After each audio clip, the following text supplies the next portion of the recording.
Cet épisode est divisé en plusieurs parties. Si vous n'avez pas encore vu la partie précédente, je vous conseille de la voir pour une compréhension totale. N'hésitez pas à me suivre sur Twitter, Facebook et Instagram pour ne pas manquer la suite de l'épisode.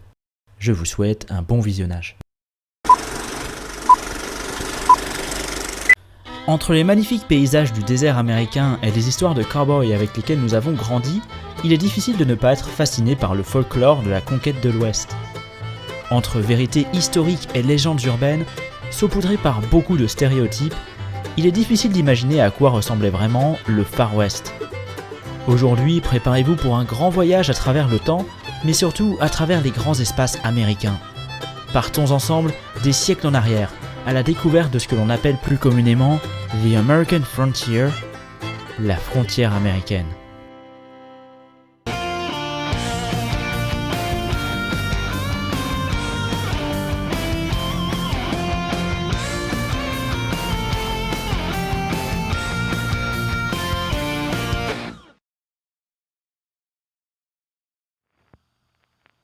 En à peine 45 ans, les États-Unis sont passés de 13 petits États à l'est du continent à un immense territoire de près de 10 millions de kilomètres carrés. En moins d'un siècle après leur indépendance, les Américains ont plus que quadruplé la taille de leur pays. Bien sûr, cela ne s'est pas fait dans la délicatesse ni dans la moralité. Ces territoires ne leur appartenaient pas et des milliers d'Amérindiens, Mexicains et même animaux sont morts pour que les Américains puissent s'approprier leurs terres. Mais il y a une raison derrière cette cruauté, un concept appelé la destinée manifeste. Inventé en 1845 par un journaliste, il a été adopté par le gouvernement et la plupart des explorateurs par la suite. Cette doctrine dit que les Américains ont la bénédiction de Dieu pour s'approprier toutes ces terres et qu'ils devraient remplacer toute nation étrangère aux tribus locales afin d'y apporter civilisation et démocratie sur tout le continent. À la base, elle était utilisée pour contrer les opposants de l'annexion du Texas, en leur prouvant que peu importe qui était là en premier, c'était le rôle des Américains de civiliser le territoire.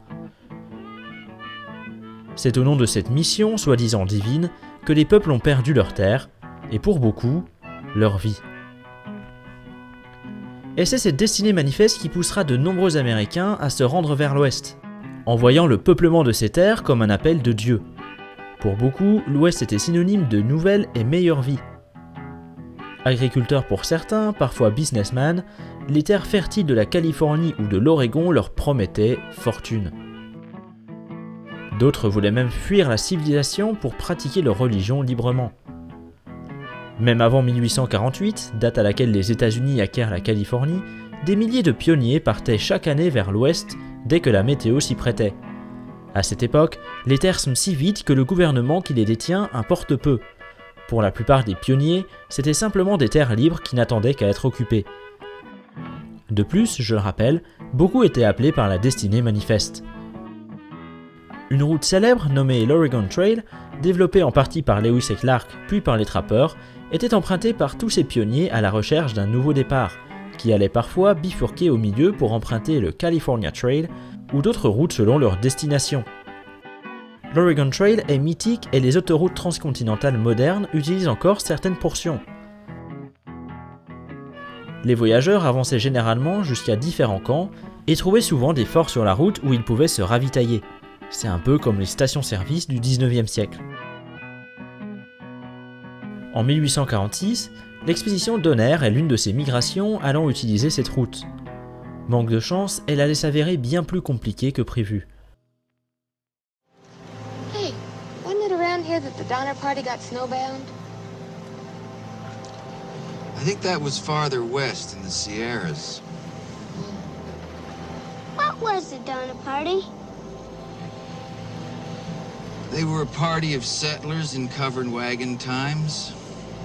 They got snowbound one winter in the mountains.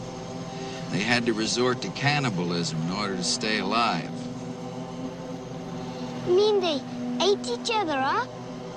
They had to, in order to survive. Jack, don't worry, Mom. I know all about cannibalism. I saw it on TV. See? It's okay. We saw it on the television. Cette expédition est menée par les frères Jacob et George Donner, suivis de leur famille, ainsi que James Reed, homme d'affaires, lui aussi accompagné par sa femme Margaret et ses enfants. Ils forment alors un cortège d'une trentaine de personnes au total. Les familles incluent de nombreuses femmes et enfants, et même grands-parents. Avant de partir, James Reed avait lu un livre nommé « Le guide des émigrants vers l'Oregon et la Californie », rédigé par un certain Lansford Hastings. Dans ce livre, il donne une nouvelle route dérivée de l'Oregon Trail, un raccourci selon lui. Ce raccourci semble être une excellente idée pour le groupe Donner, puisqu'il permettait apparemment d'économiser près de 600 km. Les dangers ne sont bien sûr pas indiqués dans le livre, et James Reed garde en tête d'emprunter cette nouvelle route. En réalité, Hastings avait pour ambition de devenir riche en redirigeant les immigrants vers l'actuel Sacramento, où il comptait développer son commerce. L'expédition Donner quitte alors Springfield dans l'Illinois et rejoignent Independence dans le Missouri, une des quelques villes rendez-vous, comme on dit, ces villes où les pionniers se rencontraient pour partir en expédition. Ici, ils vont rejoindre ce que l'on appelle un wagon train, en gros une longue lignée de charrettes tirées par les bœufs ou des chevaux.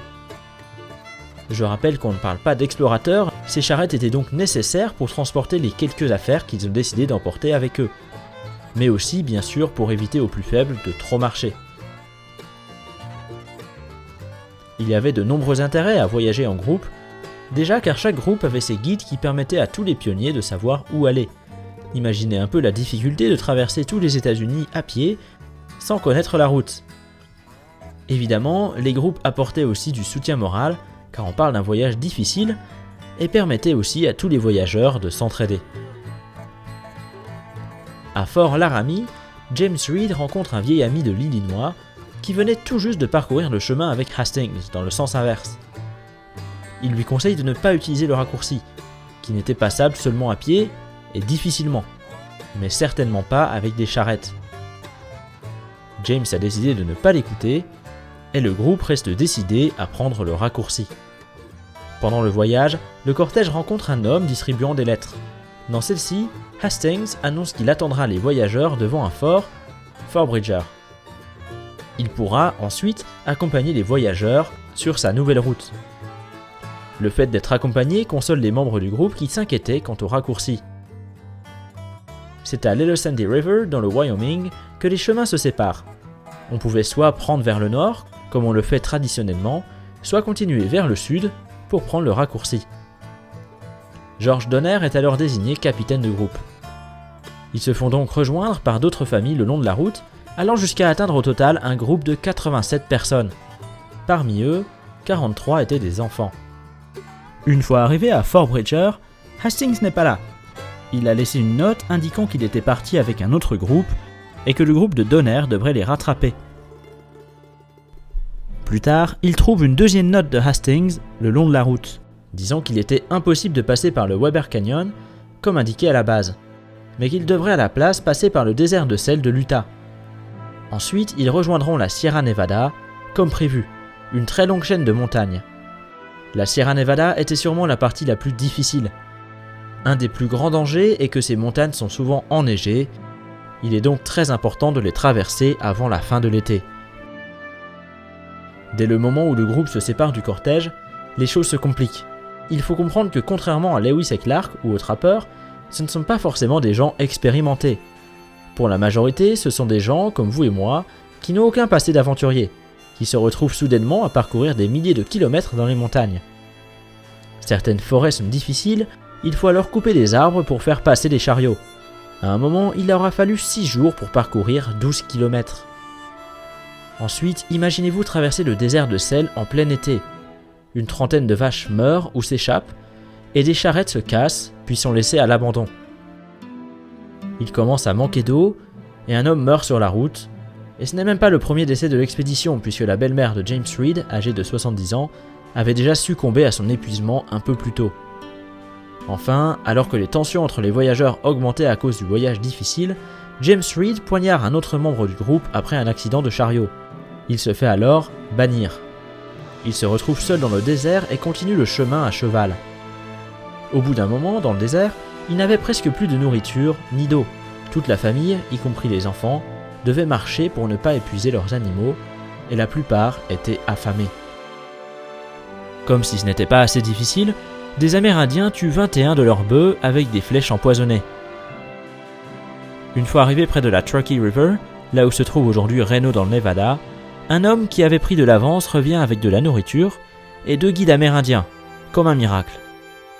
Ils se disent alors que le pire était derrière eux. Mais, parce qu'il y a un mais, tous ces problèmes ont bien sûr provoqué beaucoup de retard. Le cortège n'avait même pas encore atteint la Sierra Nevada que leur compagnon de route originel était déjà en Californie. Ils continuent la route dans les montagnes, puis la charrette de George Donner se casse, laissant 22 personnes à l'arrêt pour la réparer pendant que les autres continuent leur chemin. Vous l'avez compris, toute la souffrance qu'ils venaient de subir n'était qu'un échantillon. En plein milieu de la Sierra Nevada donc, en octobre, la neige tombe et les voyageurs se rendent compte que c'est impossible de continuer, puisque leur chemin pour rejoindre le sommet est bloqué par les avalanches. Ils décident alors de faire demi-tour et campent vers un lac, aujourd'hui appelé le lac Donner. À savoir qu'à ce moment-là, la famille Donner est encore à quelques kilomètres derrière le cortège, et ils fabriquent un camp de leur côté. Ils restent bloqués près du lac des semaines, après plusieurs vaines tentatives d'avancer dans la neige. Ils survivent en mangeant leurs chevaux et leurs bœufs. Ils vont même manger du cuir, leurs vêtements, tout ce qui pouvait se manger est bon à prendre. À ce moment-là, ils comprennent qu'ils ne pourront pas continuer tant que l'hiver n'est pas terminé. Les derniers bœufs sont mangés le jour de Thanksgiving. Il faut absolument trouver une solution. La neige continue à tomber, on parle ici de plusieurs mètres de neige. Ils se mettent à manger des branches, des feuilles, des os, tout ce qui est comestible. Le 15 décembre, après la mort d'un membre du groupe de malnutrition, 15 membres décident de partir pour chercher des secours. Ils avaient bien compris qu'ils ne pouvaient pas survivre comme ça. Mais les conditions météorologiques empirent. En pleine tempête, ils marchent le ventre vide avec des raquettes aux pieds dans un froid glacial. L'un d'eux, en très mauvais état, demande aux autres de continuer sans lui. Il va alors mourir seul dans la neige. 4 autres membres meurent. Le reste du petit groupe, sans vivre, n'a pas d'autre choix que de se tourner vers le cannibalisme pour survivre. Ils mangent alors leurs compagnons décédés et grimpent les montagnes avec de la viande humaine congelée dans leurs sacs. 3 autres membres meurent d'épuisement et serviront de nourriture pour le reste. Les 7 survivants, dans un état pitoyable, rejoignent le fort et préviennent plusieurs personnes qu'il faut secourir le reste du groupe, campant toujours au lac. Sur les 15 personnes envoyées, 8 sont mortes et 7 sont mangées. 2 équipes de sauvetage sont alors envoyées et parmi eux, James Reed, qui avait réussi à rejoindre la Californie. Ils arrivent 15 jours plus tard et découvrent un camp contenant 12 cadavres et le reste du groupe devenu presque fou. La première femme qu'ils virent était en si mauvais état qu'ils ont cru voir un fantôme. Plusieurs vagues de sauvetage seront nécessaires cependant. Je rappelle qu'il restait environ 50 personnes à ramener en Californie, ce qui était impossible de faire en une fois. La deuxième équipe de sauvetage arrive 10 jours plus tard et trouve les 31 restants dans un état encore plus déplorable. Au sol, ils découvrent des cadavres qui avaient, depuis, été mangés. Les membres de l'expédition Donner n'avaient pas d'autre choix que de manger leurs compagnons, parfois leur propre famille, pour survivre. 4 missions de sauvetage sont nécessaires au total. À chaque fois, ils découvrent plus de corps dont la chair a été mangée par ceux qu'il reste. Au final, des 89 pionniers de l'expédition Donner, 48 survivent et 41 sont morts. Fait intéressant, les 2 tiers des femmes ont survécu alors que les 2 tiers des hommes sont décédés. Il faut comprendre aussi que, en plus de l'acte horrible du cannibalisme du point de vue humain, il était vu encore plus barbare du point de vue religieux. Ce fut très difficile pour les survivants de continuer à vivre normalement après cet épisode, mais loin d'un acte sauvage, il s'agit d'un instinct de survie et parfois même d'amour, puisque beaucoup se sont laissés mourir dans l'espoir que leurs familles pourront survivre en mangeant leur corps. L'expédition Donner est devenue célèbre, car elle est symbole de la difficulté de ces voyages et de ces routes parcourues par des milliers de gens dans l'espoir de rejoindre l'Ouest. Si je vous raconte cette histoire aujourd'hui, c'est pour rappeler que la conquête de l'Ouest n'est pas juste une histoire d'explorateurs qui traversent le pays à cheval en tuant des Indiens pour s'approprier des terres. Derrière les grandes dates et les conquêtes célèbres, il y a des milliers d'individus, tous avec des histoires personnelles différentes, qui ont risqué leur vie pour cet Eldorado qu'est l'Ouest américain. Et évidemment, tous n'ont pas eu le même destin. Après l'expédition Donner, beaucoup ont renoncé à leur projet de migration vers l'Ouest. Mais ça, c'était avant qu'un homme découvre une petite pépite d'or près de San Francisco, à partir de laquelle des dizaines de milliers d'Américains et étrangers courront vers l'Ouest en quête de fortune. C'est la ruée vers l'or, et ce sera le sujet de la partie 4 de cette série sur la conquête de l'Ouest. Ne la manquez surtout pas, abonnez-vous sur Twitter, Facebook et Instagram, et abonnez-vous à la chaîne en activant la cloche. Merci à tous de suivre cette série avec tant d'intérêt. Je rappelle que vous pouvez soutenir la chaîne sur Tipeee et désormais sur Utip sans rien dépenser. À très bientôt.